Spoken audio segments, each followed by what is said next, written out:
Bom. Olá, boa noite, pessoal. Gente linda, bem-vinda, tá? Nós estamos aqui hoje na nossa live Mulheres e Mulheridades nas Ciências Ditas Exatas, né? Apresentada aqui pelo grupo Matemático-I, né? Pelas divas Janaína, Fernanda e Érica, tá? Que vão trazer pautas muito interessantes sobre o lugar da mulher, né? Nas ciências exatas, né? E como tudo isso aconteceu, todas as nossas questões, né? De tomar esses espaços, de ocupar esses espaços, né? No melhor sentido possível, tá? Então, assim, o nosso grupo, ele sempre enfatiza bastante essa questão das mulheridades, né, no sentido de se referir a uma amplitude de identidades, não a uma mulher homogênea em si, mas uma amplitude de mulheres, né, em suas identidades, em suas experiências, em seu modo de viver, habilidade, gênero, idade, né? Então, existe uma multiplicidade de vivências quando nós falamos em mulheridades. Então, é sobre isso que vamos falar aqui. Então, eu vou deixar com vocês, né? E qualquer pergunta é só colocar no chat, né? Eu vou deixar com vocês a Fernanda. Fernanda, seja bem-vinda. Acho que para mim está um pouco atrasado. Oi. Boa noite para todo mundo. Acho que para mim está um pouquinho atrasado aqui. Bom, eu sou Fernanda, eu sou mestranda em ensino de matemática pelo INUSP. Eu sou uma mulher negra, de cabelos cacheados, crespos. Tenho a pele, sou negra de pele um pouco clara. Estou usando aqui um brilho labial leve, estou sem maquiagem no rosto. Ao fundo, a gente consegue ver uma lousa, um quadro branco, né? Sem nada escrito, e estou usando uma blusa de frio preta.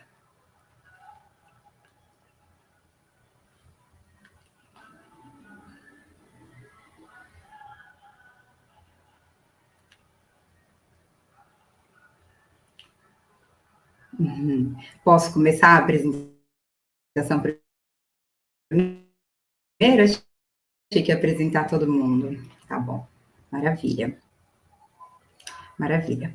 Então, primeiro eu queria agradecer a oportunidade de estar aqui com vocês nessa noite, falar que eu estou aqui um pouco nervosa, então se minha voz estiver um pouco trêmula, vocês me desculpem.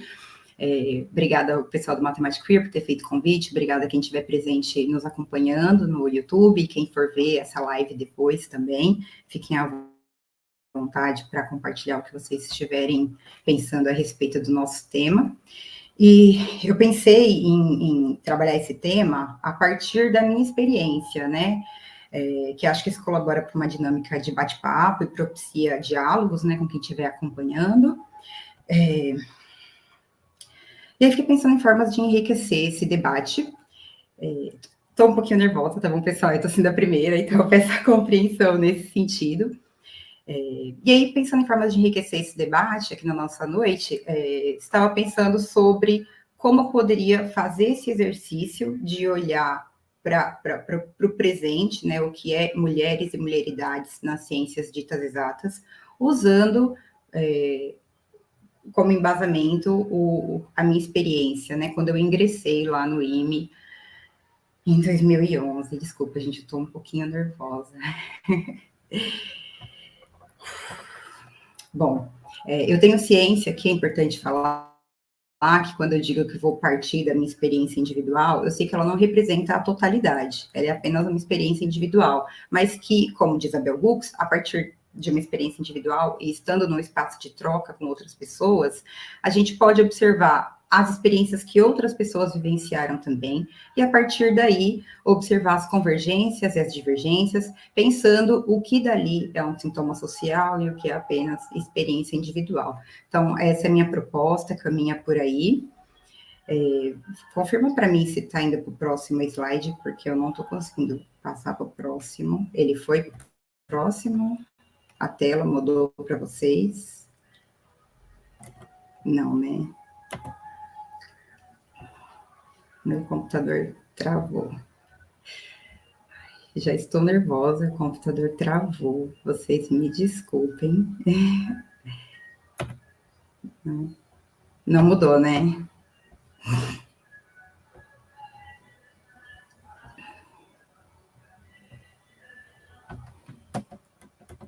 Peraí. Agora, foi?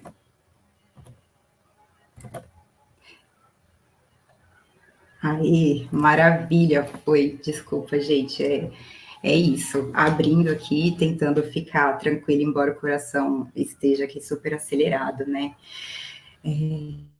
Então, assim, né, primeiro eu queria começar pensando, né, o que é essa coisa de ser mulher, e eu sei que as colegas vão trazer esse ponto, então nem vou me aprofundar, mas acho importante a gente pensar, assim, a ideia de mulher ou a ideia de mulheres, né? Então, nesse sentido, eu acho importante parabenizar o pessoal do Matemática Queer quanto ao tema, porque mulheres e mulheridades, no plural, né, já reforça aí que há muitas formas de ser mulher e que todas nós somos muitas dentro de nós mesmas. Eu, por exemplo, me reconheço enquanto uma mulher cis, uma mulher negra, uma mulher... Opa, passou? Aqui. Não era para ter passado. Enquanto uma mulher cis, uma mulher negra, uma mulher lésbica, que casada formalmente, né, esse nosso direito que espero se manter aí conquistado. Eu sou uma mulher feminista, uma mulher que luta pelo fim do capitalismo, pelo fim da violência contra crianças e mulheres, pelo fim do sexismo, do racismo, e aí estou me situando para vocês saberem de onde eu falo, né, e quais são as minhas pautas. Sendo eu essa mulher que eu acabei de tentar desenhar aqui para vocês, eu não sei porque ele está indo para frente. Volta. Sendo eu essa mulher que acabei de tentar aqui desenhar para vocês, com essas características que acredito serem as principais para entender o que eu vou trazer aqui hoje, sou muito mais para além disso, né? São muitas outras coisas. Trouxe essas características como forma de desenhar o meu ponto de vista para que vocês consigam entender o que eu estou dizendo quando estou propondo pensar hoje, aos 31 anos, a experiência da Fernanda, que 13 anos atrás, lá em 2011, ingressava no curso de licenciatura em matemática, no período noturno, no IME-USP, ingressante através do sistema de cotas para estudantes de escola pública, né? Naquele período, a USP não tinha pelo sistema pelas cotas de estudantes de escola pública. Passou para o próximo, passou demais. Aí, foi. Mas antes, né, de afunilar a nossa lente e observar e pensar sobre a experiência da Fernanda enquanto essa mulher que eu comentei, eu acho importante a gente dar alguns passos atrás e ampliar esse leque, ampliar esse olhar, tentar perceber, né, quais são as experiências comuns às outras pessoas que estavam ali naquele espaço, naquele ambiente comigo, ingressando no curso de licenciatura no noturno, no IME-USP em 2011. E aí, a partir desse olhar de longe, tentando observar o todo, pensar o que seria uma experiência comum a todas essas pessoas, ou a quase todas, né? O que eu consigo observar de experiência comum ali naquele período. De pessoas que estavam ingressando num curso que pertence a essas ciências aí ditas exatas. E aí essa é a minha proposta. Antes de fechar essa lente para olhar a especificidade do que para mim foi ser uma mulher nesse espaço, antes olhar o que seria comum a outras pessoas que estavam ali comigo. E se a gente está... E é isso porque, né, antes de fazer de um ponto de observação o nosso mundo e a partir de fazer daquele ponto, o nosso mundo de observação, teorias e análises, a gente perceber que esse ponto faz parte de um outro conjunto de pontos, né? Por isso eu estou propondo esse passo um pouquinho atrás para ampliar esse olhar. E aí pensar que se essas pessoas estavam ali matriculadas no curso,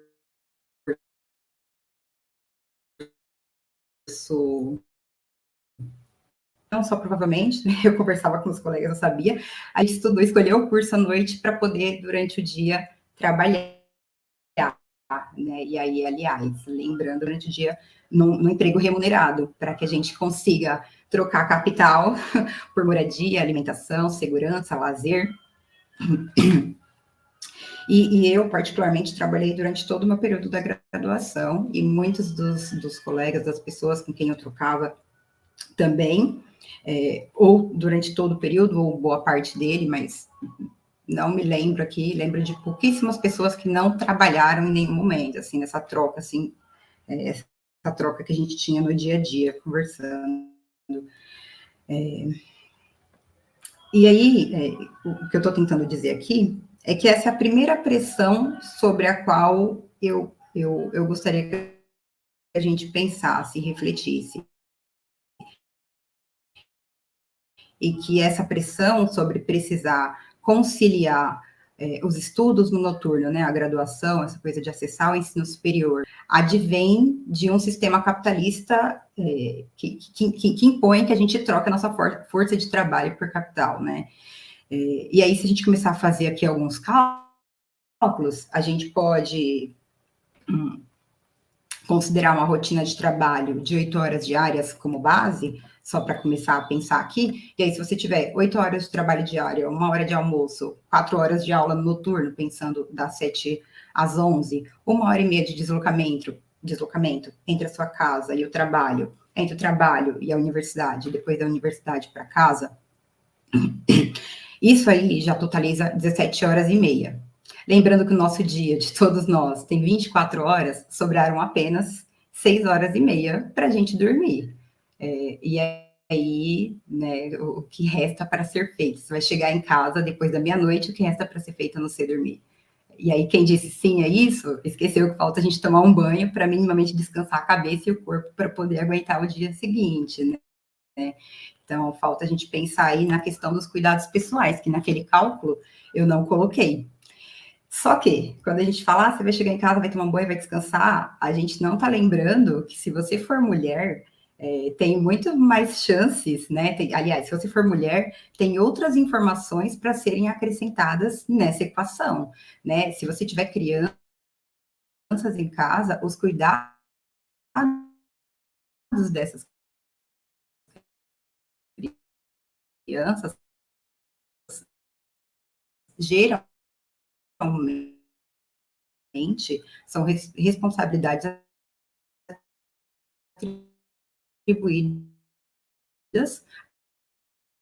e tem que precisa ser acrescentado na lista de mercado, né? Então, quem limpa, quem varre, quem lava roupa e louça, guarda, cuida e faz a manutenção para que a casa funcione para o conforto das demais pessoas que estão nessa casa, geralmente é tarefa atribuída às mulheres. E mesmo quando a gente não tem filho em casa, se alguém da nossa família ficar doente, também, de maneira geral, cabe às mulheres essa responsabilidade do cuidado das outras pessoas, né, das pessoas ao nosso redor. E quando eu estava lá em 2011, lembro de uma colega, né, que tinha uma mãe com deficiência física e era ela responsável por cuidar da mãe dela.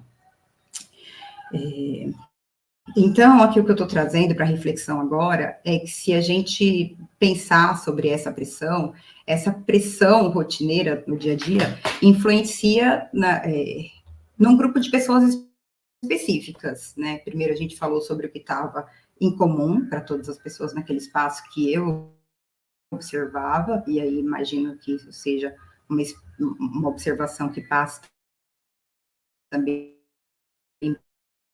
pelas colegas, e por quem tivemos esse específico aqui, né? A gente cai em tarefas socialmente atribuídas às mulheres. Só um minutinho. E aí, nesse sentido, o que eu...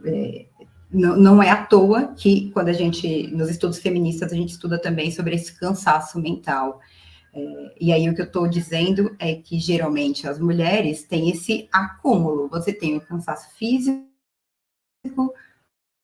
e o cansaço mental, e muitas outras coisas que a gente ainda vai conversar, que não vai dar conta aqui, né, porque eu estou partindo da minha experiência individual lá e do que eu tinha de troca com os colegas, né, mas é importante ressaltar que agora a gente não está mais pensando só em mulheres. Quando eu trago esses pontos aqui nesse slide, eu não estou falando só das mulheres que estão nas ciências exatas, isso aqui vale para as mulheres de forma geral. Então, são características que advêm de um sistema patriarcal, machista e sexista, no qual a gente vive, e que quando essa mulher está dentro de um espaço de ciências exatas, né, ditas exatas, isso se associa com outras questões. E aí agora eu vou colocar aqui uma outra pressão, que também é cara às mulheres em relação que é a pressão em relação aos nossos corpos, né? Os nossos corpos, eles não são apenas nossos. As pessoas comentam se tiver do jeito que elas esperam, também comentam se não tá, você tá magra, você tá gorda, você tá isso, você tá aquilo. Todo mundo quer dar palpite, desde pequenas,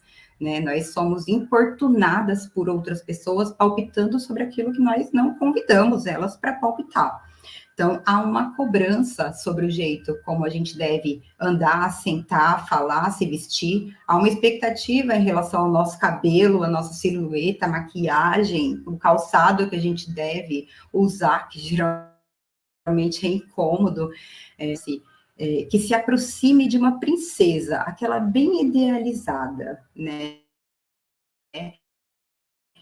E que essa princesa se mantenha das 5 horas da manhã, eu tô para o trabalho, até meia-noite, quando você retorna da universidade. Pelo menos essa é a experiência que eu vivi e que eu não tinha consciência naquele período, né? Isso tudo estou fazendo a partir do olhar dessa Fernanda já mais amadurecida e que vem estudando questões de gênero, sexualidades, né?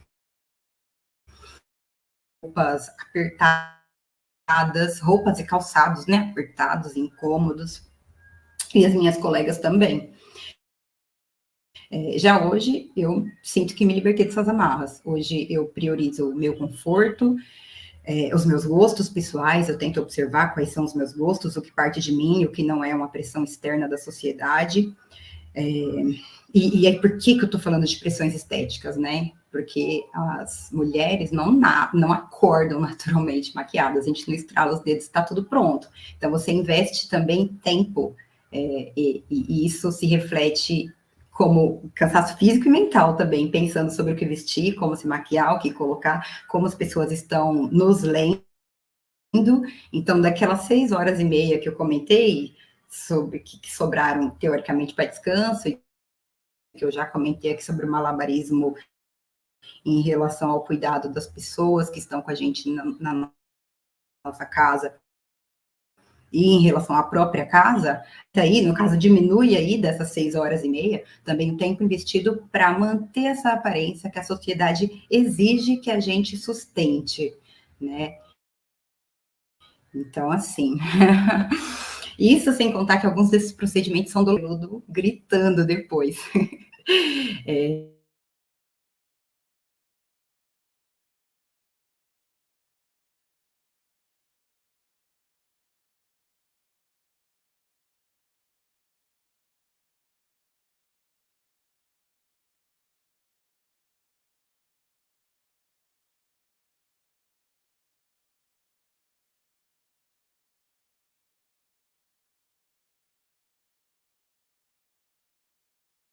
Eu, por exemplo, olhando para a minha experiência, não me reconhecia, não me sentia, na verdade, não é nem me reconhecia, eu não me sentia pertencente àquele espaço, porque todas as referências, ou quase todas, na verdade, né? Não todas, mas quase todas as referências, era o doutor, era o professor que era responsável por tal grupo de pesquisa, por tal situação, e a maioria dos professores do meu primeiro foram só homens.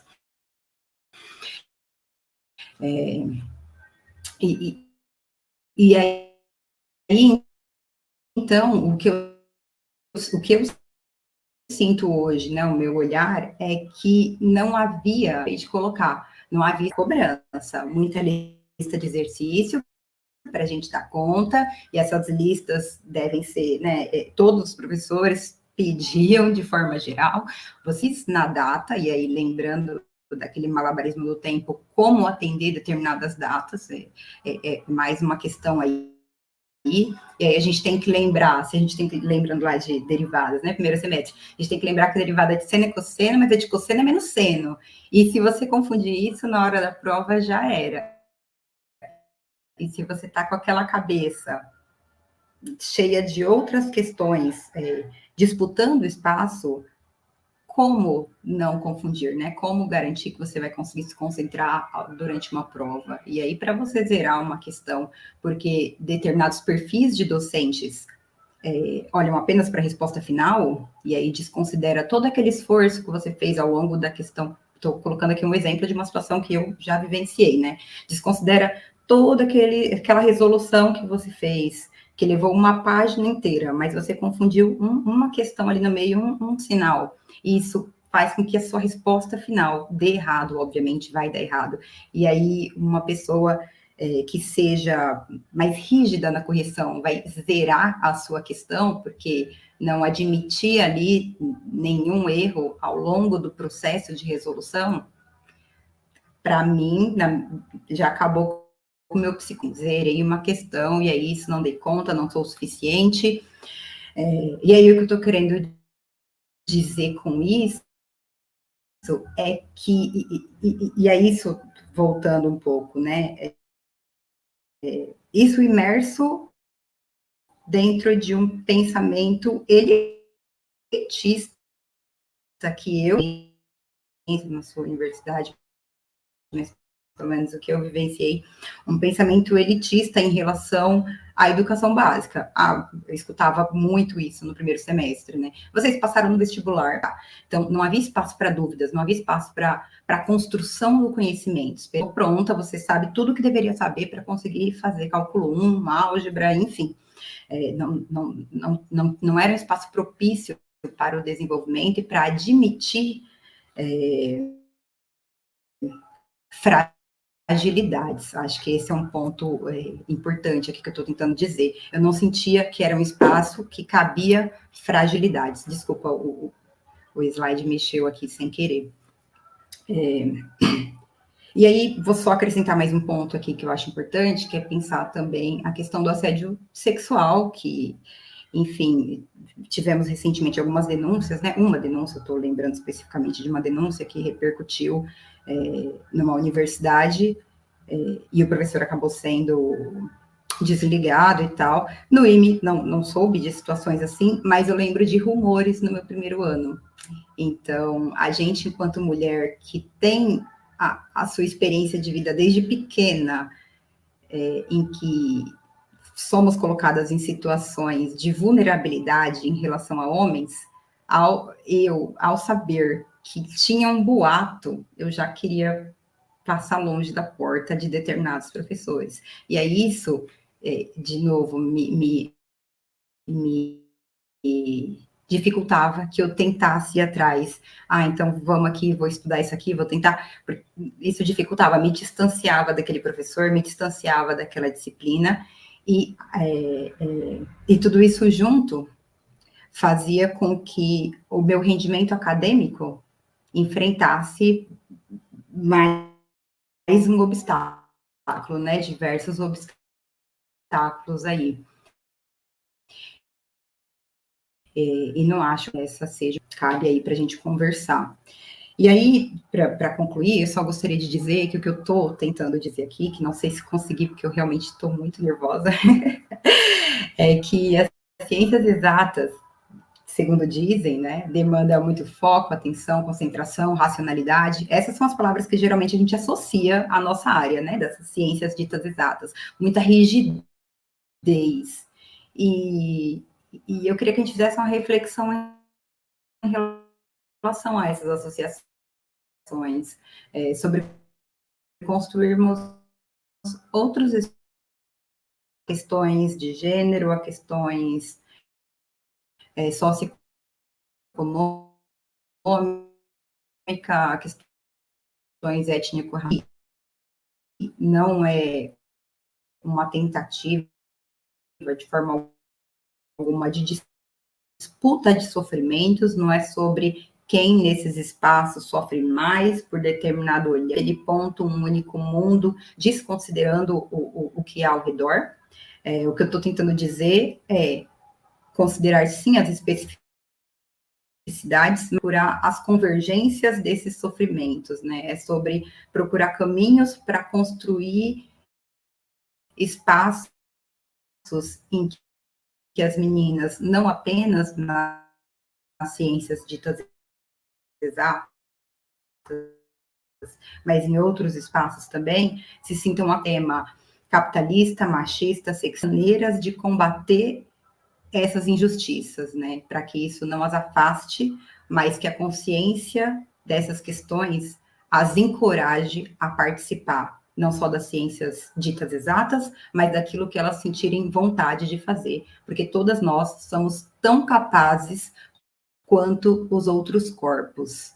Acontece que tentam nos colocar, nos relegar a um lugar de subordinação em que não cabe desejos pessoais, não cabe, não cabe espaço de construção, num lugar de subordinação em que você só aceite e não deseje. Isso eu acho que eu olhei para o meu passado, para o meu primeiro semestre no MUSP, pensando sobre formas de desejar mais, sobre formas de entender que somos todas capazes, sim, e que é importante observar, olhar para essas coisas com carinho, com cuidado, atenção, conscientizar outras meninas e mulheres sobre essas questões, num sentido de convidá-las à batalha e não à desistência.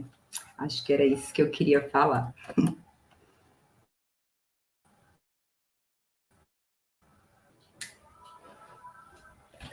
Fernanda Veloso, muito boa a sua fala. E assim, é interessante que você traz a questão do assédio, e o assédio é histórico, né? No lugar dessas mulheres, desde a época, desde o século Brau, lá para trás, até Que século travou deve XX, ter até sido a minha atualmente. voz. E você está aí tão atual, né? Trazendo essa questão da persistência.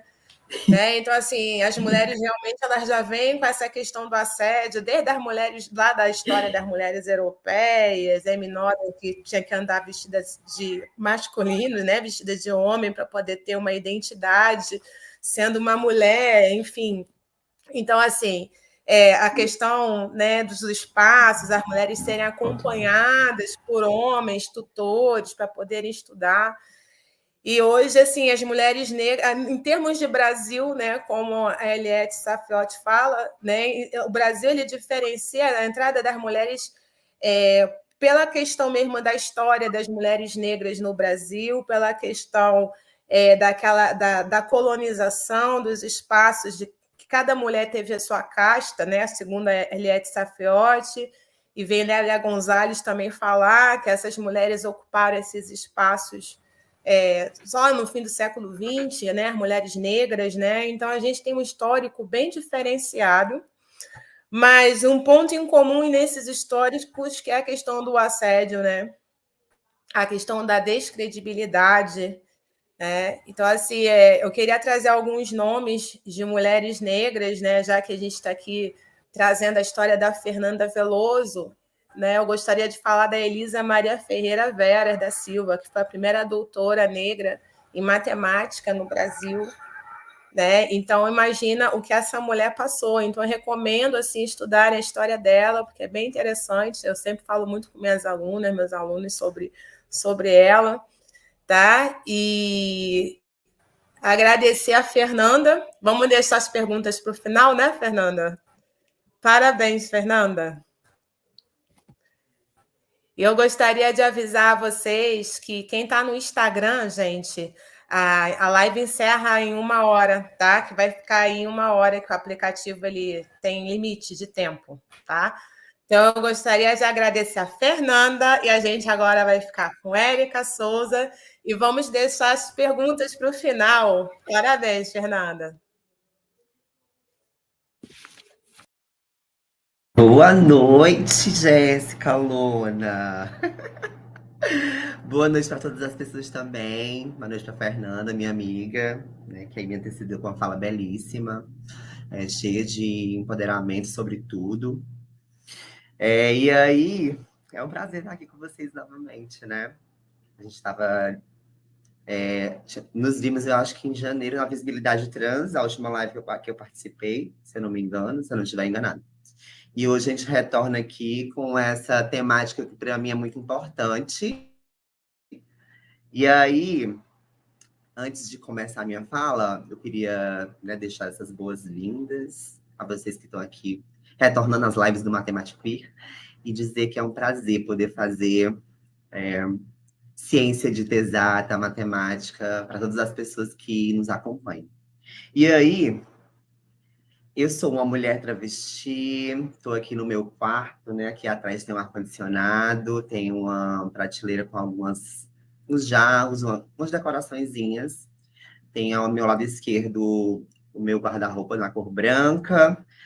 No fundo tem a cama com a cabeceira cor bege, tem um abajur ali atrás bonitinho rosa. Tem uma figura de uma borboleta voando também na parede em forma de adesivo. E aí, eu tenho pele clara, né? Tenho cabelos. Gente, agora eu acho que tá ficando meio castanho escuro, mas tá mais castanho escuro do que louro. Mas uma mulher de pele clara, né? Branca, mulher travesti de pele clara branca e cabelos aloirados. Estou com uma blusa branca, com um brinco branco, um anel branco na mão direita, né, o relógio na mão esquerda, e estou aqui para poder compartilhar com vocês algumas coisas boas, né?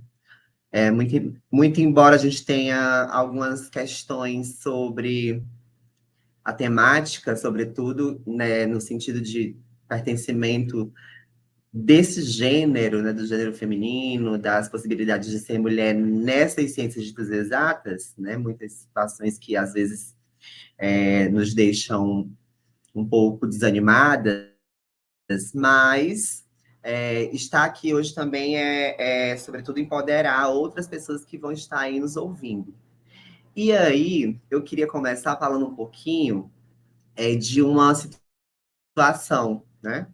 Eu falei para vocês, eu sou travesti, me identifico enquanto mulher trans e travesti, dependendo do lugar, falo travesti por questões políticas, né? Do empoderamento do próprio termo. E aí, esses dias eu estava olhando no Instagram e eu percebi uma trend, né? Que era aquela trend, mas é óbvio que eu sou assim, assim, assim. Eu faço isso, mas é óbvio que eu sou assim, assim, assim, assim. Era uma trend mais ou menos nesse sentido, que você dizia uma situação que era geralmente de senso comum, e aí você confirmava com a sua participação nessa situação de alguma forma. E aí me veio a ideia de fazer essa trend. E por que eu estou falando isso? Porque, né, para justamente, né, esse empoderamento dessas possibilidades de ser mulher e de vivenciar essas mulheridades na forma mais plural possível. E aí eu fiz a trend assim, né? Eu sou travesti e sou professora de matemática, né? E é óbvio que já fui por diversas vezes invisibilizada, desculpa, sobretudo pelos meus pares, né, professores e professoras de matemática, por acharem que pelo fato de eu ser travesti, eu não conseguiria dar aula de matemática. E aí eu peguei essa situação e outras também que já vivenciei, né, na área, estando enquanto professora de matemática, e fiz um conjunto dessas situações para poder fazer a trend. E foi interessante porque eu recebi muitos comentários na trend, muitas visualizações. E aí, o que eu tirei de interessante dessa trend, que foi um viral, né, de um dia para o outro, eu tive 10 mil visualizações de um dia para o outro, em menos de 24 horas. E aí, isso mostra que foi, né, bastante visualizado. Mas o que eu tiro é que o que chamou mais a atenção das pessoas para que elas, por acaso, continuassem assistindo o vídeo até o final, né, segundo os comentários que elas vinham me fazendo por estarem visualizando, foi o nome travesti, né? A palavra travesti. Ai, mas aí queriam, tipo assim, tirar o valor emblemático da palavra travesti, para mim, dentro daquele contexto. Não, mas você esqueceu de falar muito inteligente, tipo assim, esqueceu de falar cabelo muito bonito, tipo assim, levando para coisas mais físicas do que o que eu estava querendo expressar realmente, que era o sentido literal de chocar com a palavra, né? Eu sou travesti e sou professora de matemática. E aí, tudo isso me gerou algumas reflexões, né? Que às vezes a gente se empoderar dessa identidade vai trazer muitos desconfortos. E é sobre esse desconforto que eu vou falar um pouquinho aqui com vocês hoje, por meio dessa fala, dessa possibilidade, né, de estar levando para vocês, de alguma forma, algumas reflexões, é que esse desconforto que as pessoas que não são da área, muitas vezes, sentem ao ver eu falar que sou travesti, sou professora de matemática, ele é refletido potencialmente na área, né? E aí né, esse reflexo do que é potencialmente, vamos dizer assim, visualizado e, né, escutado quando você está ali, de alguma forma, escutando o termo travesti, ele acaba por silenciar a gente. E quando você pensa numa travesti dentro de uma área que, historicamente, não permite, vamos dizer assim, não permite, né, no sentido literal, porque quando você, né, devido a várias situações cotidianas que a gente sofre de violência dentro da área, a gente acaba se sentindo não permitida mesmo de não estar ali, né? Acabam gerando algumas considerações que nos fazem refletir realmente que essa permissão não é dada e aí a gente precisa procurar outro lugar. E aí, né, esse desconforto é justamente o que a gente quer causar a partir dessa presença. Claro que não é, como eu sempre falo, nas oportunidades que eu tenho de fala, a gente existem pessoas que não precisam e nem têm que sofrer para fazer nada. Na realidade, ninguém precisa sofrer para fazer aquilo que é nosso direito, que é estar dentro dos espaços, né, e ambientes que desenvolvem, de alguma forma, a aprendizagem, conhecimento, a educação, que é o nosso lugar de direito também. Só que, às vezes, né, por conta desses conflitos e dessa não permissão de estar dentro desses ambientes, a gente acaba por inibir a nossa capacidade de se desenvolver enquanto profissionais naquela área. E aí, sobretudo nas ciências ditas exatas, né? Pensar em uma travesti, uma mulher trans, um homem trans, assim, vou falar dos homens trans, muito embora a live não seja sobre masculinidades, mas na dissidência no geral. É pensar justamente nesse conflito diário e, sobretudo, nessas violências que vão ser potencializadas cotidianamente. E aí, quando a gente abre, né, o debate para colocar aqui, por exemplo, diante de uma live com outras mulheres que vão ter os seus atravessamentos, mais uma possibilidade de mulheridade, a gente está trazendo possibilidades de existência dentro desses ambientes, porque a gente vai gerar visibilidade para esses corpos que historicamente não estavam ali, né? E aí, quando a gente fala dessas mulheridades, é pensar realmente nessas mulheridades não hegemônicas, né? A mulher trans, a mulher com deficiência, né? Mulheres negras, que também, historicamente, para as mulheres cis, brancas, era algo improvável estar nas ciências ditas exatas, pensar em uma mulher preta dentro das ciências exatas era improvável, né? Não se tinha como. E ainda hoje a gente não visualiza tanto como deveríamos visualizar. E aí, nesse sentido de mulheres negras, mulheres trans, né? Essas várias corporalidades que podem nos ajudar cada vez mais a permitir que esse ambiente seja um ambiente, né, diverso, plural, e que a gente possa, por meio dessa vivência, compartilhar a potência que é o nosso conhecimento. Porque muitas vezes, por conta dessas formas de excluir, né? E essas formas de excluir, elas vêm elas são datadas, elas têm um perfil que, né, um perfil que exclui, porque quem faz essa exclusão são os homens, cis, héteros, brancos, sobretudo, né? E elas acabam não podendo dialogar muitas vezes com outras vivências por conta justamente dessa falta de acesso. E também não conseguem demonstrar toda a potência, como eu falei, dentro desses espaços por conta também dessa exclusão, que ela não deixa de ser sistemática. Mas como refletir sobre essas presenças, sobre essa visibilidade, se a gente não consegue chegar nessas áreas, né? Como é que eu vou pensar na pluralidade de mulheridades se muitas vezes essas mulheres não conseguem sequer concluir o ensino fundamental? Então, o problema que vai ser refletido lá mais na frente, dentro da área em específico das ciências ditas exatas, ele é um problema estrutural que está enraizado lá na educação básica, né? A gente não consegue caminhar, a gente não consegue prosseguir. E por esse não caminhar e esse não prosseguir, a gente acaba estacionando e sendo silenciadas, né, historicamente e, sobretudo, dentro desse contexto de tentar se afirmar enquanto profissional.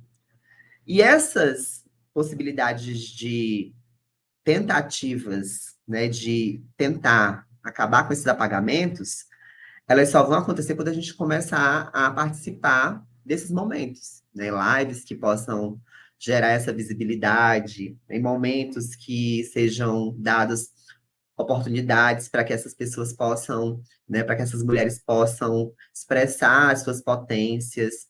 Se a gente for pensar hoje numa estrutura de representatividade de mulheres trans, travestis, pessoas não binárias, dentro desse, né, desse limbo que estar na área, né, na matemática e, sobretudo, nas ciências ditas exatas, a gente consegue nomear, contar ali nos dedos. E isso, para mim, é muito doloroso, porque conseguir chegar aqui não foi fácil, né? Estar aqui nesse espaço hoje, né, enquanto doutoranda, né, de um Instituto de Matemática da Universidade Federal do Rio de Janeiro, né, de um programa de pós-graduação, que é um programa de pós-graduação muito bem visto dentro, né, da área que a gente desenvolve as nossas pesquisas e os nossos trabalhos. Para mim, é muito importante, mas o processo todo foi muito doloroso. E não é porque eu senti, né, não senti todas essas dores, que as minhas irmãs, meninas trans, adolescentes trans, que daqui a pouco serão mulheres trans, travestis, tenham que sentir também, né? Infelizmente, a gente ainda escuta, por todo esse contexto, né, de segregação e de exclusão, frases como, por exemplo, mas a Érica conseguiu. Se a Érica conseguiu, você também consegue. E não é bem assim, né? A Érica comeu o pão que o diabo amassou. Aí a Érica não quer que o povo coma o pão que o diabo amassou, não. A Érica quer que o povo, né, que as mulheres que vão vir depois dela, cheguem nesses espaços que é delas por direito e consigam sobreviver com assertividade, né? De forma plena. Porque também existe esse porém de você conseguir chegar depois de todos esses obstáculos. E quando você, né, adentra a área, adentra o ambiente onde é desenvolvido, né, a matemática, as ciências ditas exatas, e onde é produzido, e acaba não conseguindo sobreviver por conta dos estereótipos que foram criados ali. E aí, a partir dessa reflexão, nós precisamos entender que não é pensar somente nessa sobrevivência nas ciências ditas exatas. É pensar nesse percurso todo que vai garantir a nossa presença nessa área. Só que isso só vai acontecer quando as pessoas internalizarem e conseguirem compreender que todas as pessoas têm suas potências, as perspectivas de mulheridade, sejam elas quais forem, elas vão existir dentro de todas as áreas com as suas potencialidades, e o que a gente precisa é considerar que essas pessoas, que essas mulheres, que essas possibilidades de mulheridade possam estar ali dentro daquele espaço. E essa garantia, quem dá são os espaços onde a gente vai ser inserida, onde nós vamos ser inseridas. Né? Porque pensar numa violência que uma mulher trans, que assim que entrou no doutorado sofreu, dentro de um bloco onde é desenvolvido um programa de pós-graduação, né? No caso, o programa que eu faço parte, o programa de pós-graduação, e você chegar para discutir travestilidade e transexualidade no âmbito da educação matemática, e você sofrer uma transfobia escrachada na primeira semana, é saber que esse ambiente precisa, né, de um olhar bem cauteloso. Se essa violência aconteceu em 2022, o que é que não aconteceu antes de 2022, né?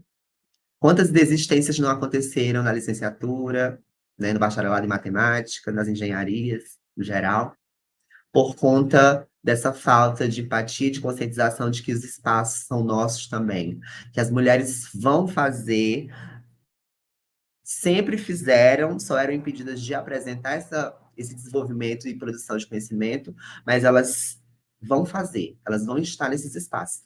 Não cabe mais nenhum espaço sem a gente. Né? Não cabe mais nenhum espaço sem essa perspectiva de mulheridades no geral.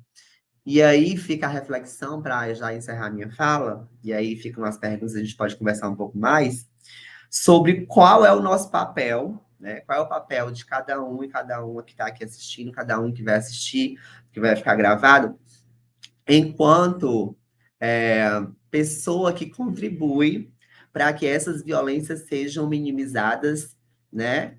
E erradicadas, porque deveriam ser erradicadas, não deveriam existir.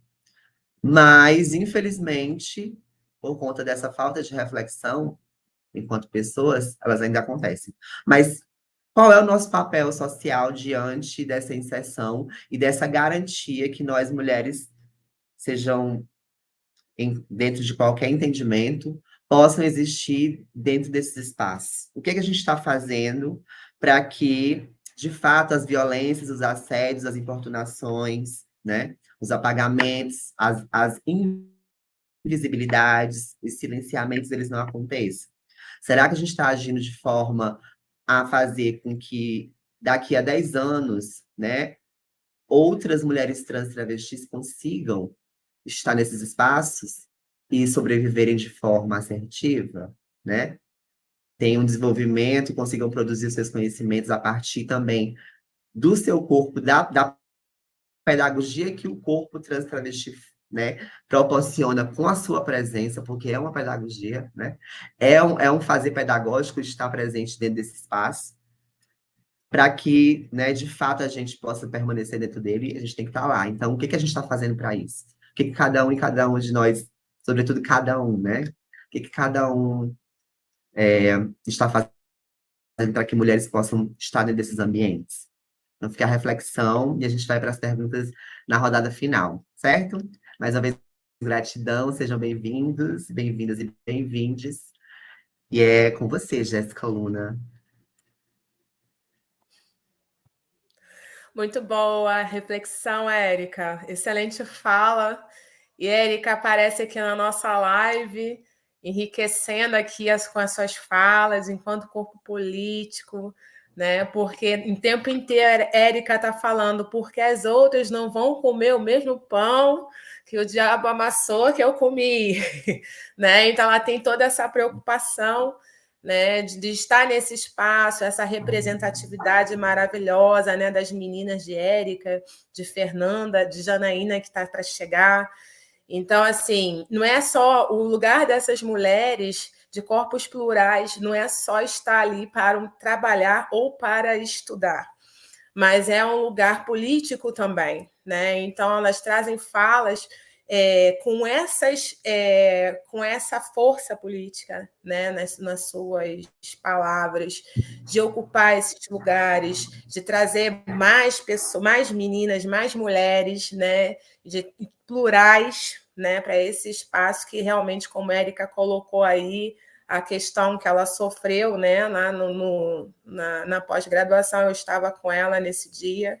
Então, assim, é muito visível, né? Assim como eu também tenho minhas experiências que nem se compara também, porque eu, de certa forma, estou ocupando um lugar hegemônico, né? Então, por isso eu só tenho que mediar isso aqui, né? Mas, assim, eu presenciei e aí a gente começa a perceber que realmente não é só uma conversa, né? Então, é uma conversa política, é uma conversa de espaço, não é só o trabalho, não é só uma carreira, não é só estudar, vai para muito além dessa situação, vai muito além do que isso.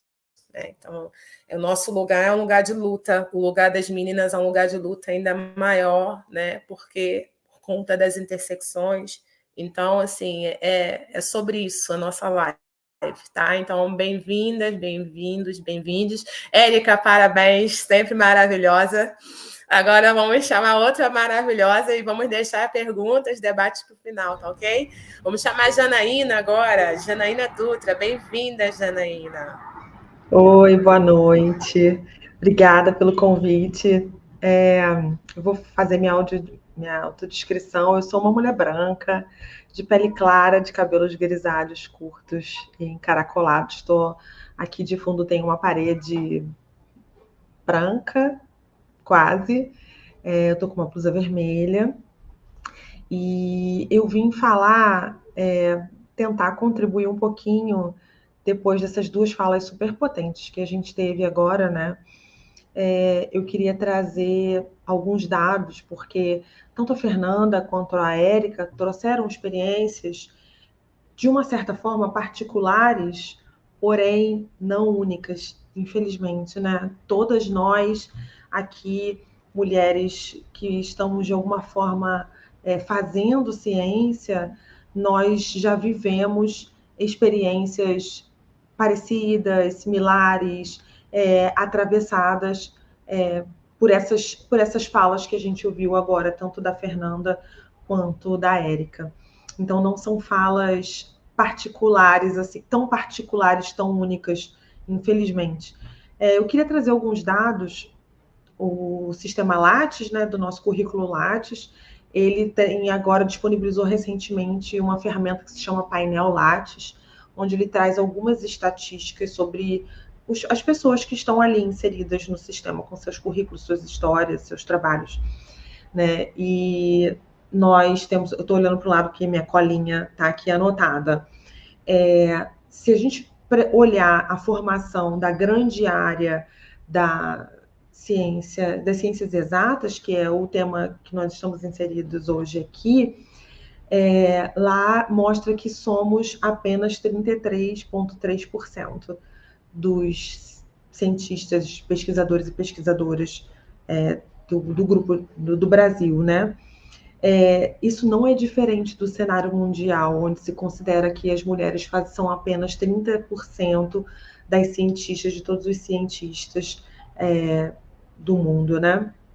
Se a gente olhar para a física, que é a minha área de atuação, nós somos apenas 21%. E se a gente olhar para a matemática, que é a área de atuação basicamente desse grupo, somos 30%.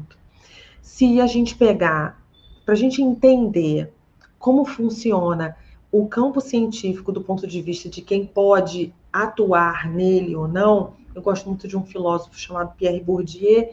Ele escreveu em 2 textos dele, um de 98, que é o Contrafogos, que são transcrições de algumas entrevistas que ele fez, e outro é o campo científico. Ele fala um pouco da mão direita e esquerda do Estado. A gente pode trazer isso um pouco para as questões das ciências que ele fala no campo científico, ditas como hard science, ou ciências duras, ou soft science, ciências brandas, onde estariam aí ciências sociais, pedagogia, algumas áreas da ciência da saúde. em que havia algumas características que o que é considerado uma ciência dura, que são as ciências exatas, nesse contexto que a gente está falando, ela corresponderia à mão direita desse Estado, dessa organização, que é onde tem a ciência, a técnica, a burocracia, e por isso seriam características dadas como masculinas.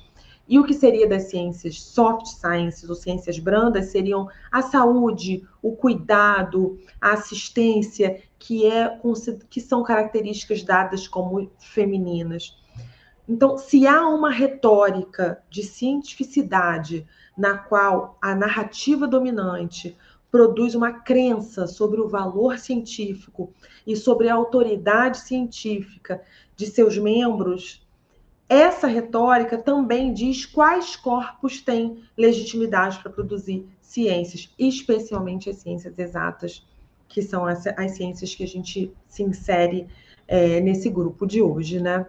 Então, isso dialoga muito com as falas, tanto da Fernanda quanto da Érica, desse entendimento, desse estranhamento do espaço em que elas já ocupam, que elas já cumpriram toda a trajetória e já conquistaram os troféus que dão a elas a legitimidade, dão a nós a legitimidade, que são todos os símbolos de prestígio da academia, artigos, publicações, teses, participações em evento, organização em evento, tudo isso, toda essa jornada foi cumprida.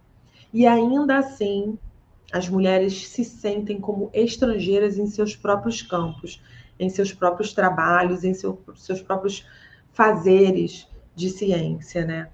E sendo essa mulher na academia, e eu aqui posso falar de uma mulher cis, de uma mulher branca, de uma mulher de classe média, debaixo de várias camadas de privilégio, né? Claro que se a gente tem vários grupos, existem experiências diferentes, dependendo da forma como essas mulheres são lidas na sociedade, a gente tem vários fenômenos de segregação.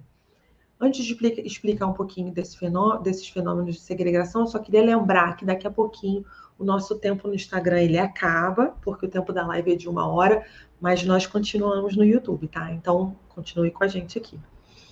Então, esse tempo esses fenômenos de segregação, a gente tem segregações tanto horizontais, que são aquelas consideradas entre os nossos pares, e segregação vertical, que é nessa cadeia que a gente não consegue ascender na nossa carreira científica, né? Então, como segregação horizontal, a gente tem termos como labirinto de vidro, segregação vertical, a gente tem teto de vidro, a gente tem também uma apropriação indevida de lugares de prestígio, que são o efeito Matilda, quando homens se apropriam de feitos que são originalmente conquistados por mulheres e recebem os créditos por esses feitos. Nós temos diversos exemplos antigos, recentes sobre isso. Temos o termo que se chama a hora do rush, que é aquele momento que somente as mulheres que vivenciam, né, quando elas têm que optar por uma maternidade, e aí eu digo uma maternidade por vias biológicas, que tem um tempo que elas têm que tomar essa decisão, senão passa esse tempo da possibilidade de uma maternidade por vias biológicas.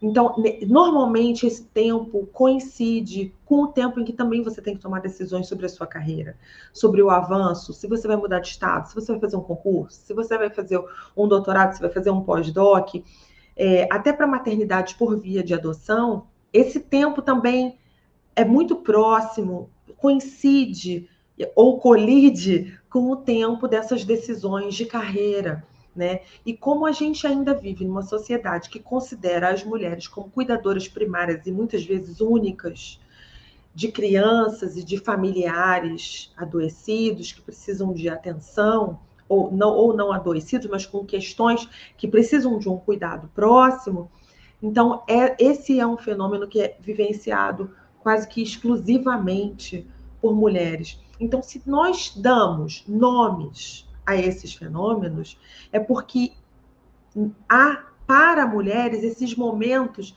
de descontinuidade, ou de pelo menos uma inflexão. Né? Então, se a gente tem algo que a gente precisa dar um nome, porque é tão frequente, né, a gente precisa pensar sobre esses eventos, né?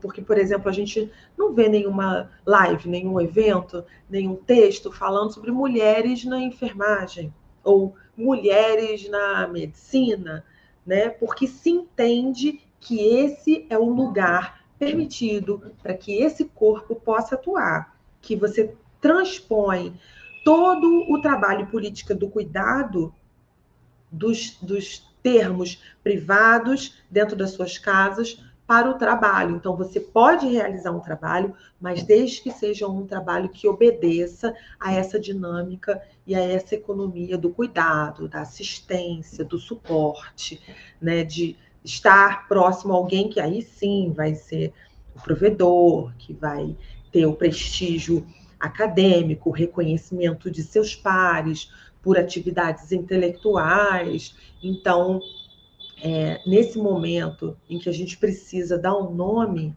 para esse evento, para esse fenômeno, é porque esse fenômeno já está tão frequente que ele consegue ser percebido em diversas posições, em diversos lugares do mundo, né? E aí eu quis trazer um pouco isso para justamente dialogar com as falas da Fernanda e da Érica, que tão brilhantemente falaram aqui no início desse encontro, que nós precisamos, assim como a Érica trouxe para a gente, esse ponto de reflexão, né? Qual é o nosso papel nessa estrutura? Qual é o nosso papel na estrutura de permanência, de manutenção dessas microagressões, dessas violências diárias, né? E qual é o nosso papel enquanto mulheres e mulheres diversas, né? Porque aqui, se vocês perceberam, tivemos falas de 3 mulheres, somente 3 mulheres, e cada uma com uma experiência, cada uma com um posicionamento no mundo, com a percepção do seu entorno, cada uma lida de uma forma diferente pelos lugares em que elas interagem, participam, pertencem. Então, nós não podemos falar de uma mulher, uma entidade mulher que poderia representar todo um grupo, né? Somos muitas mulheres e que por isso precisamos de olhares também multifacetados para essas experiências, para que essas experiências, esses espaços nos contemplem, porque nós já ocupamos esses espaços.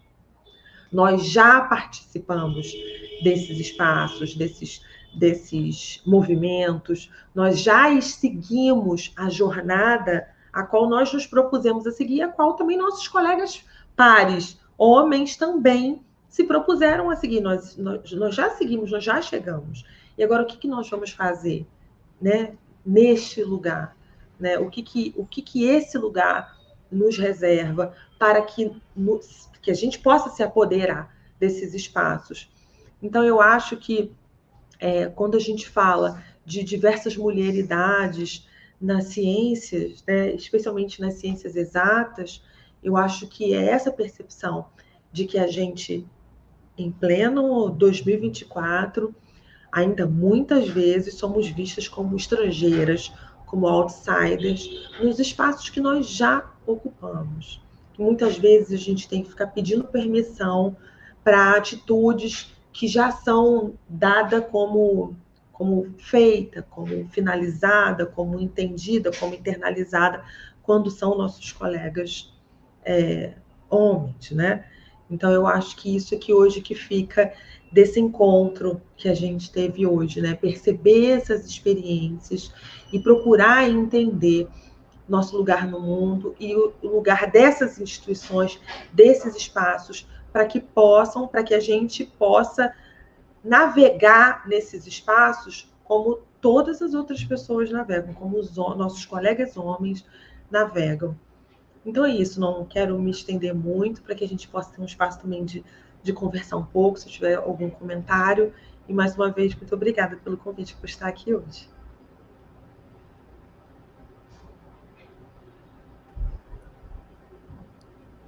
Muito bom, Janaína, muito bom. E assim, eu também, a Janaína trouxe essa fala potente também, né, sobre a questão dos nossos colegas homens. Eu sempre costumo falar, né, quem está na educação tem que estar sempre com esse foco, com essa preocupação, com a questão da inclusão, né, porque toda essa questão aqui que a gente está debatendo também tem documentos oficiais, inclusive em documentos da ONU, no tocante ao Objetivo de Desenvolvimento Sustentável, ODS 5, né, que vai falar sobre a igualdade de gênero. E a igualdade de gênero na educação, principalmente na educação das ciências ditas exatas. E aí a gente tem um documento da Unesco que fala sobre... Os documentos da Unesco trazem essa preocupação da inclusão de mulheres e meninas, né, dentro das áreas da tecnologia, engenharia, matemática e ciência, que é o STEM, né, o famoso STEM, mas sempre com esse olhar, né, da gente focado na questão das mulheridades, que a questão da mulheridade também é a questão da promoção da igualdade, né? Então, assim, tudo isso, toda essa questão da inserção da mulher, ela abarca outras ODSs, né, desse documento, tá? Sobre educação de qualidade. Então, se a gente está dentro da educação, a gente precisa assim, se preocupar com as nossas meninas, com as mulheres que estão ali presentes, com as mulheridades que elas estão trazendo, com todas essas questões que estamos falando aqui, porque todas nós passamos por situações, né? O trabalho, e também da outra ODS que também vai trazer do trabalho decente, crescimento econômico, que as mulheres também fazem parte do crescimento econômico do mundo, do país onde vive, né? Também são potências intelectuais, né? Então, tudo isso também, se a gente pesquisar direitinho, existem pautas oficiais sobre essas questões, né? Então, como educadores, dentro da sala de aula, a gente não precisa simplesmente tratar o tema como se fosse um tema Clube da Luluzinha, como eu já ouvi várias vezes, né? E eu acho isso uma postura irresponsável, porque quando se fala uma coisa desse nível, é porque a pessoa não está por dentro do tema, dos debates, né? Isso também traz toda essa preocupação, também traz a questão da redução das desigualdades, que é uma coisa que a gente luta muito dentro da educação, e reduzir desigualdades também é incluir, é pensar na questão das mulheres nesses espaços, das mulheridades também, tá? Fora a questão também de uma ODS também muito interessante, que é a ODS 17, que acaba refletindo lá também as parcerias do desenvolvimento sustentável, né? Então, isso cria a promoção de mulheres, de inclusão das mulheres nas ciências exatas, também vai criar movimentos entre governos, entre sociedade civil, entre academia. Então, isso é movimento, né? A gente está saindo de um período estático para buscar movimento. E se a gente está dentro da educação, a gente realmente precisa buscar movimento. A gente precisa realmente refletir sobre todas essas questões que Fernanda, que Eric e Janaína trouxeram. Janaína, muito obrigada pela sua presença. Meus parabéns pelas suas falas maravilhosas, adorei, né? A gente também tem que convocar todos para essa luta, né? Todos, né? Bom, e agora a gente pode abrir para perguntas. As meninas podem vir. Fique à vontade. Alguma pergunta para a gente, o nosso adorável técnico? A Geisa. Eu já ouvi de colegas de trabalho se meu marido tinha me autorizado a sair daquela forma. Isso ano passado. Não foi há 20 anos atrás. É isso, gente. É o que eu falei, né? A gente nas falas que a gente ouviu aqui, com esse comentário só corrobora que, apesar de serem experiências particulares, elas infelizmente não são únicas. De formas diferentes, todas nós sofremos esse mesmo sistema de poder, né? Porque é isso, o machismo, o racismo, eles são sistemas de poder. Eles são sistemas que disputam a narrativa, eles disputam a narrativa dominante. Então, infelizmente, a gente não consegue, a gente está imerso nessa rede, nesses sistemas, e a gente tem que justamente buscar essa mudança, né? Como a Jéssica falou muito bem agora sobre as ODS da ONU, quando a gente fala de meninas e mulheres, muita gente já me perguntou, mas não, são as mulheres que fazem suas graduações, por que a gente não fala só de mulheres na ciência, por que a gente não fala de meninas na ciência? Porque, inclusive, tem vários artigos que sustentam essa minha fala, que mostram que, a partir dos 7 anos de idade, as meninas já se autoavaliam na escola como piores do que elas realmente são. Elas já reconhecem pares como muito inteligentes, os meninos. Elas não conseguem nomear mulheres cientistas, pensadoras, brilhantes. Elas lembram sempre de homens. Os brinquedos, se você entra... Eu sou mãe de 2 crianças. Para qualquer festa de aniversário, você entra numa loja, a primeira coisa que o atendente vai te perguntar é para menino ou menina? Porque os brinquedos são generificados. Então, os brinquedos para os meninos são brinquedos de ação, são brinquedos de movimento, são brinquedos de química, de pensamento estratégico, e os brinquedos para as meninas são de cuidado. São xicrinhas, são bonecas, são casinhas, são eletrodomésticos em miniatura, né? Então, isso vem isso é como a cultura molda o nosso pensamento, porque a ciência também é um construto social. Porque é o construto da cultura que determina o que é objeto de pesquisa, o que é legítimo, quem pode pesquisar, quem não pode. Então, por isso, a importância não só desse olhar para mulheres na ciência, mas para a educação que vai formar esse conjunto de pessoas, né, de todos os gêneros, com um olhar inclusivo, porque nós não podemos abrir mão de nenhum trabalhador da ciência. Ainda mais em momento de fake news, a gente não pode abrir mão de um grupo grande como é o grupo de mulheres, né? Nós precisamos de todos, todas e todes verdadeiramente, assim, isso não é retórico. E agora mais do que nunca, né? Os espaços de inclusão, né? Certamente. Eu queria comentar, né, que lendo o que a Geisa colocou, me fez reforçar essa noção do senso de urgência mesmo, que a gente tem que estar batendo nessa tecla o tempo inteiro, porque não é sobre características, sintomas sociais de anos e anos atrás, é sobre coisas que vêm sendo reproduzidas até hoje.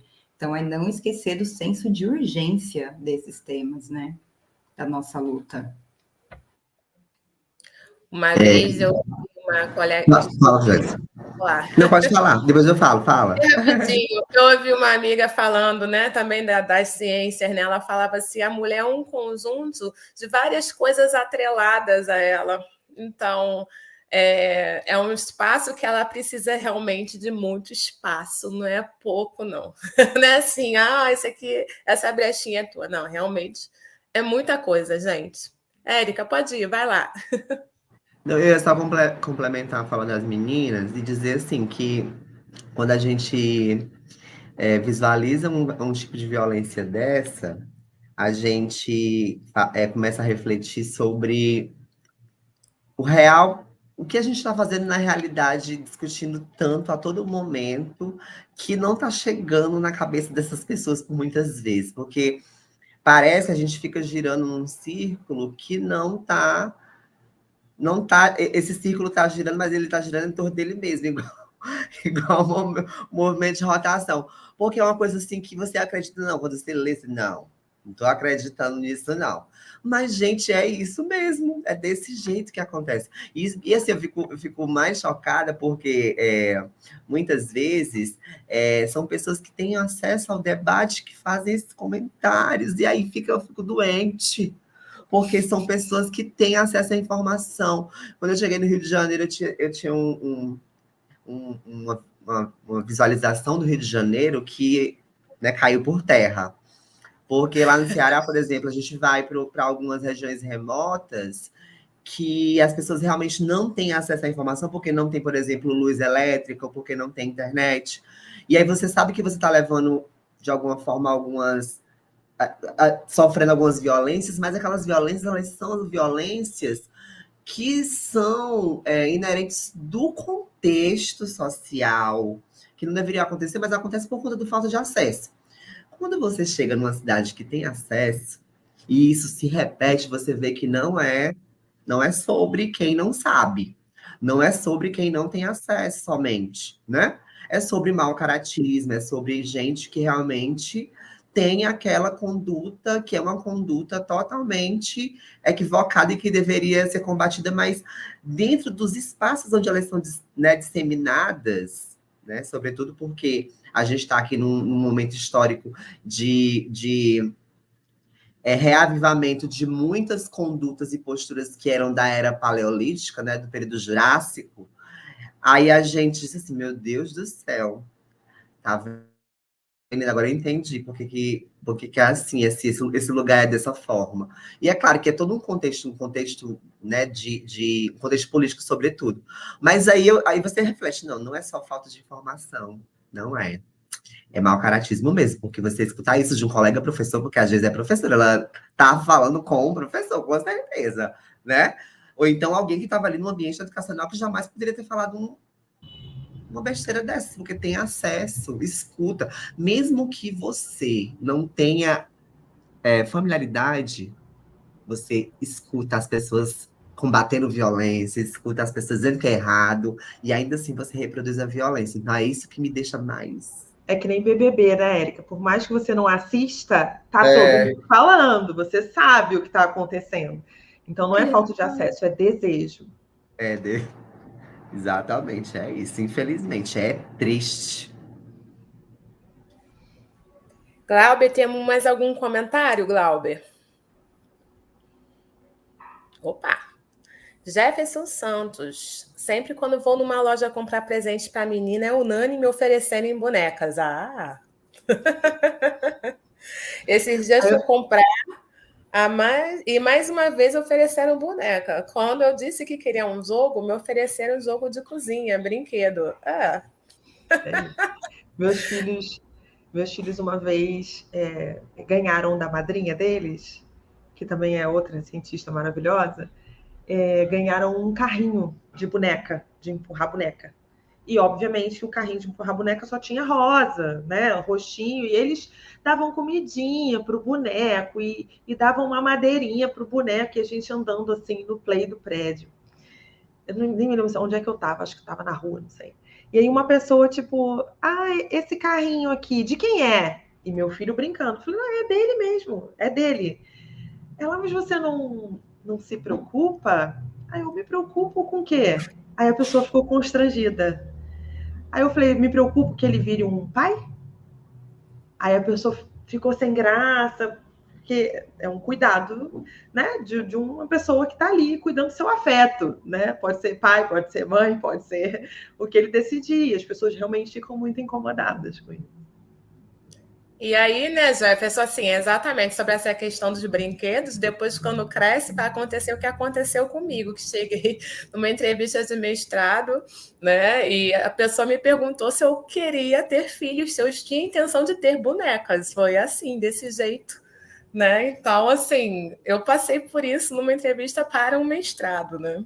Então, e foi com esse termo, bonecas, né? Então, né? Então a gente passa por essas coisas. Tem um comentário aqui. Fala, Érica. Dizendo, infelizmente passa. Né? Pois é, como a Érica falou. Cecizinha, minha mãe sempre foi à frente do tempo dela. Ela me deu a Cecizinha de cestinha, a Cecizinha rosa. Quebrou a rua, ficou em choque. Eu tinha 7 anos e tinha uma Cecizinha rosa. Minha mãe vai ser rosa. Eu disse, mãe, eu quero uma Cecizinha rosa, que é uma bicicleta, né? Aí a rua foi abaixo. É como a Erika falou, a gente ainda tem essas questões de jurássicas, né, do Paleolítico para se preocupar ainda, né? Enfim. Bom, aí tem Ítalo aqui falando, ó, aqui na UFMT já ouvi de alunas da Química que alguns docentes homens menosprezam suas capacidades e quando elas cometem erros, sugerem que elas deveriam mudar para um curso de humanas. Olha. Nossa, que beleza, hein? E Né? quando eles erram, a gente manda para onde? Não pode falar na live, né? Falar palavrão é feio, né? Não pode. É, só a deusa na causa. Thaís também, ó, trazendo mais uma questão da UFMT. Acabamos, em um edital aqui de estágio, acabamos fazendo uma pesquisa com as alunas de computação para entender por que não se candidataram à vaga e qual a surpresa ao saber que elas só não se sentiam capazes. E isso quebrou meu coração, em como nós nos cobramos tanto a este ponto e acabamos por perder muitas oportunidades pelas cobranças que são feitas. Jéssica, deixa eu só fazer um comentário sobre isso.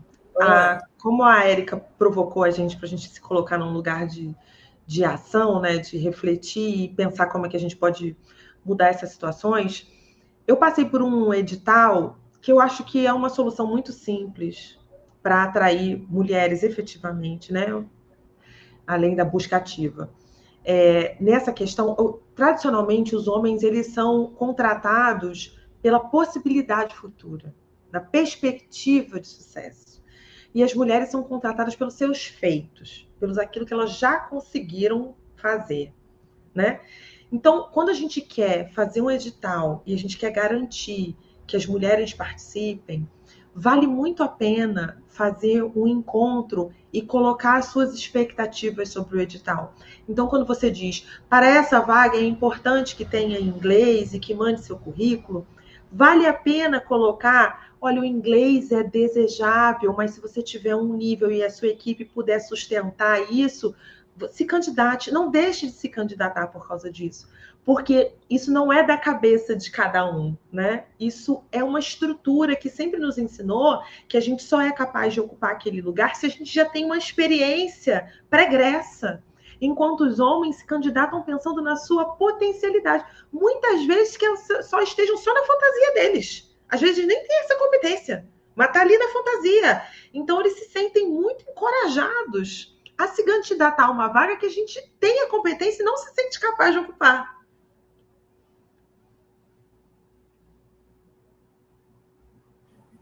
Aí você já vê como pesa, né? Meninas, temos uma pergunta. Como vocês acham que exemplos como Marie Curie e Rose Franklin podem inspirar cientistas da atualidade? Vamos lá, meninas. Eu posso falar só um pouquinho, né? Porque assim, já li alguma coisa sobre elas, mas não nada tão aprofundado, mas eu acredito que já ir também pegando já o gancho do que eu falei no momento que eu estava trazendo a questão da visibilidade, né? Porque assim, e aí já pega o exemplo que foi trazido na pergunta e já soma um outro exemplo desses dias também, que eu sempre pegando o que acontece no dia a dia para poder também já ir atualizando as pessoas, né? Que também a gente pode pensar em outras perspectivas de soma dessa visibilidade. Eu acredito que todas as mulheres que construíram, né, e fizeram, e desenvolveram, produziram potencialmente ciência, elas são potenciais exemplos a serem seguidos, né? Muito embora, como a gente sabe que, mesmo dentro de diversos contextos, essa presença, ela estava ali imbricada de algum contexto de privilégio, né? Assim, aquelas que tiveram, de alguma forma, essa expansão nas suas carreiras, elas estavam dentro de um contexto específico. Não vou falar privilégio, porque eu não gosto muito de falar privilégio, porque não chega a ser isso. Eu acho que é dentro de um contexto de uma oportunidade, vamos dizer assim. E aí, eu acho que é sempre bom a gente visualizar. Eu estava até esses dias eu estava, fui fazer um momento com alguns alunos de uma escola, e aí eu apresentei o filme da Hipátia, né? Aquele Ágora. E aí, para poder falar das mulheres, né? A primeira mulher na matemática documentada na história, né? E que tinha todo aquele contexto, que muito embora ela fosse a primeira mulher, ela era a filha do diretor da escola, né? Tinha todo um contexto ali imbricado também dessa possibilidade de estar naquele espaço, que ele defendia ela por muitas vezes desse movimento que os homens faziam em torno dela.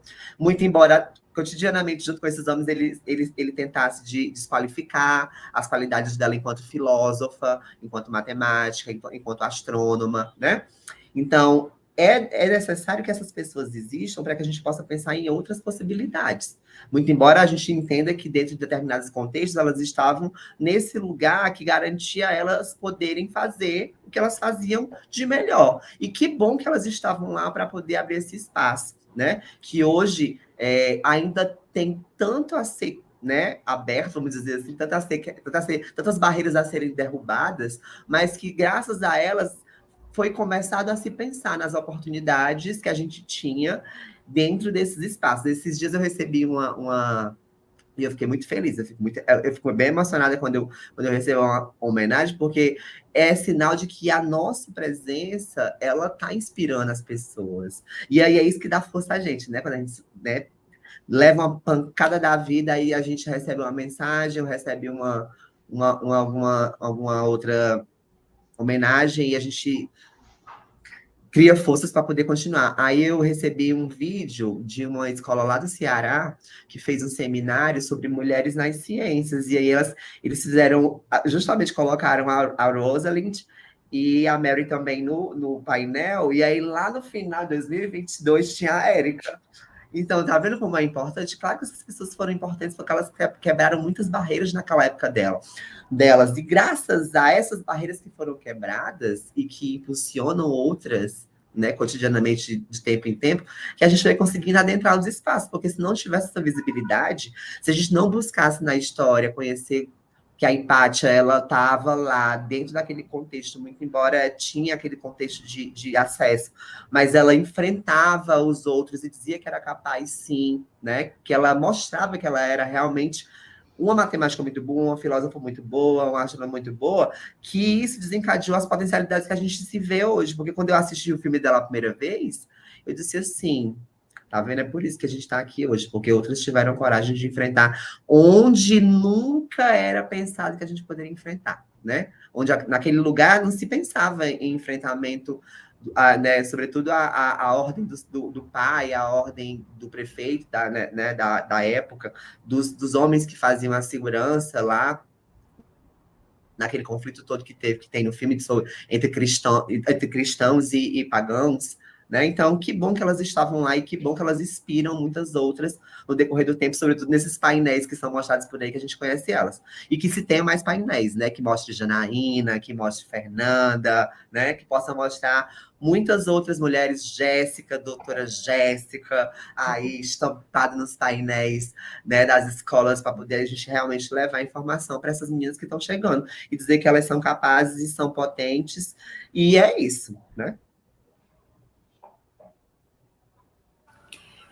Se eu posso dialogar aqui com a fala da Érica, eu acho que, tentando responder a pergunta aqui, eu acho que é importante a questão da inspiração, no sentido de que há uma motivação que ela é interna, ela é individual, ela é interna, ninguém imputa motivação no sentido de impulso de agir, né? Não tem como a gente colocar em outra pessoa, ela é interna. E aí, ver esses exemplos, sim, talvez funcione para ajudar essa motivação interna.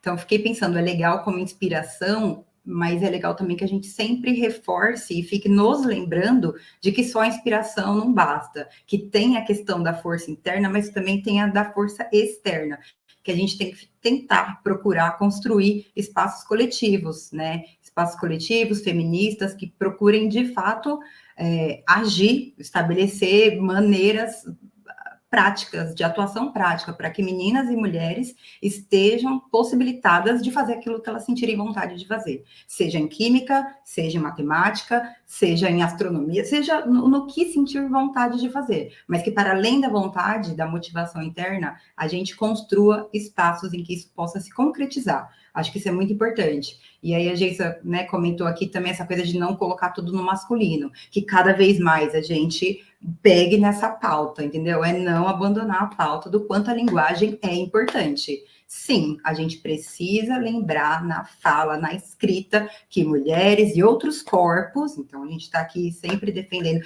LGBTQIAPN+, todos os corpos têm direito de ocupar os espaços que eles desejarem ocupar.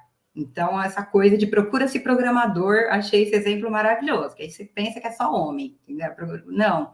E Fernanda, tem negócio de cansativo, não. Cada uma vez eu já escutei assim, às vezes fica tão cansativa a linguagem. Não. Você exerce o seu cognitivo para poder não ficar cansado, meu amor. Tem que ler eles, elas e elos. Não tem babado. Exatamente.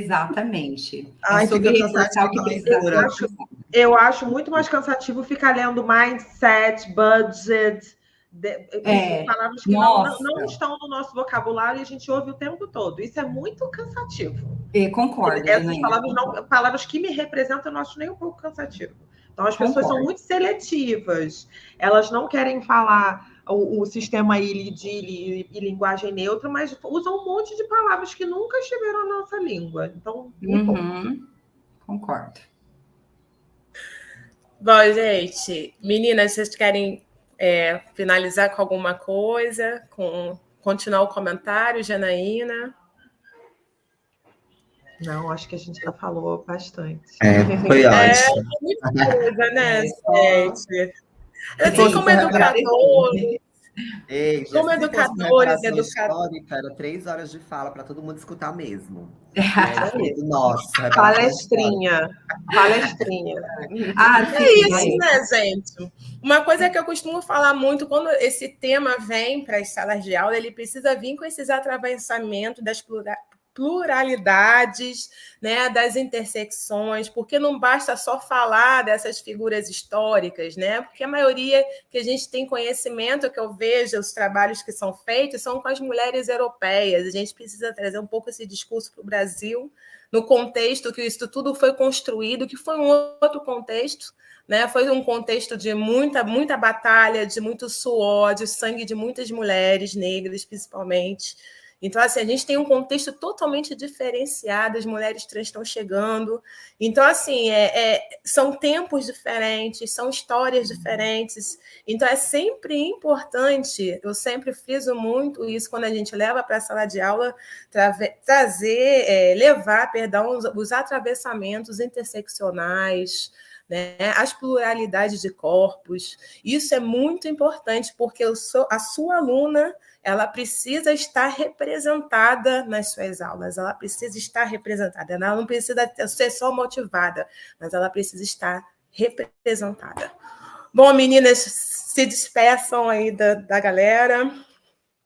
Um beijo em todos, meninas. Obrigada pela presença. Beijo. Gente, obrigado, Jéssica, obrigado, Glauber. Obrigada aí. Tchau, obrigada pelo espaço, obrigada a todo mundo. Obrigada a todo mundo que acompanhou. Até a próxima live, né? Até a próxima. Ai, gente, desculpa a internet frágil aqui, mas deu certo, né? Deu tudo certo. Que bom. A minha também estava querendo fazer graça.